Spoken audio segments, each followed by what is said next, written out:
hôm nay trời mưa rồi.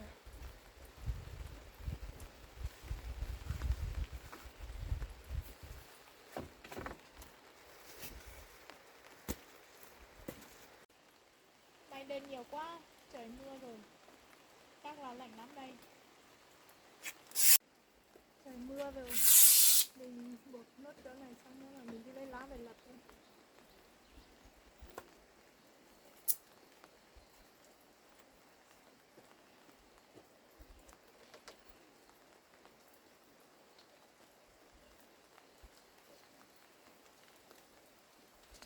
Rét quá nhỉ. Chắc là đi lấy lá về lật rồi.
Mình lật đằng này chắc là được.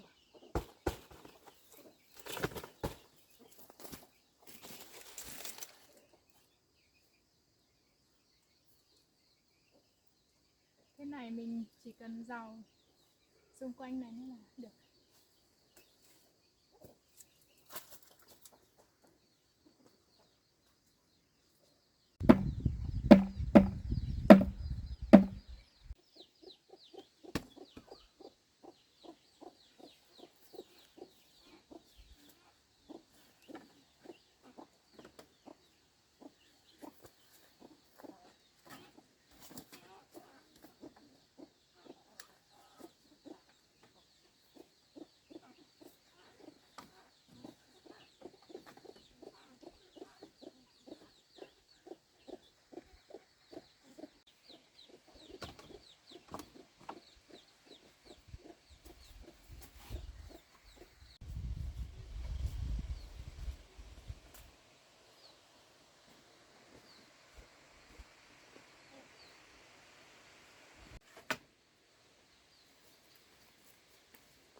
Không biết bây giờ là mấy giờ rồi. Chắc giờ này con cũng sắp tan học rồi đấy.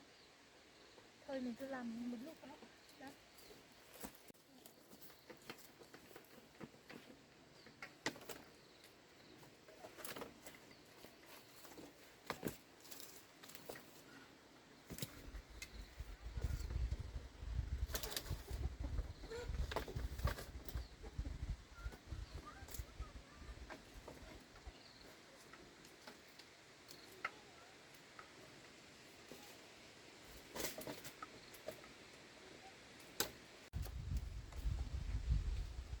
Cái này chắc là vừa mới tập cái này chắc là vừa đủ nữa.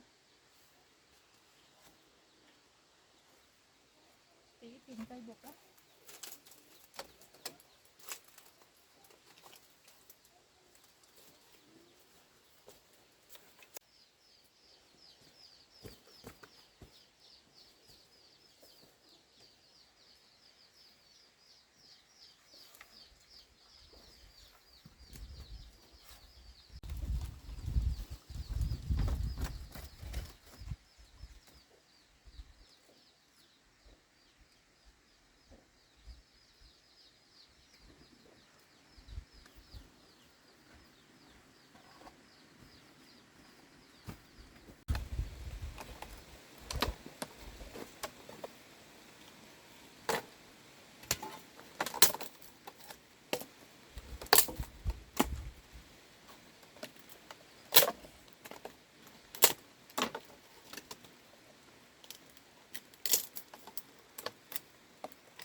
Lại mưa rồi, không biết giờ này con về chưa.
con chưa về kịp đón con thì con về rồi à? Vâng. Con ướt hết rồi phải không? Vâng. Dép con đâu? Ở kia. Ở kia. Vâng. Ôi bẩn chân hết rồi. Hôm nay trời mưa quá. Có lạnh con không? Lạnh á? Để bế con tí nhỉ. Ôi à. Lâu quá rồi con đi học con ngoan không? Hả? Ngoan à? Ừ. Mẹ làm chúng ta xong được không? Mẹ làm xong rồi. Xong rồi. Hôm nay con đi học có bạn nào chơi với con không? Có à? Các bạn chơi rất nhiều với con đúng không? Con về nhà không có ai chơi rồi. Hôm nay mẹ làm chuồng gà cả ngày, không kịp về đón con. Con tự về một mình ấy. Con tự về được rồi mà. Con tự về rồi á? Vâng. Con giỏi quá nhỉ. Để lúc khác mẹ ra đón con nhá. Vâng. Thôi mình vào nhà đây.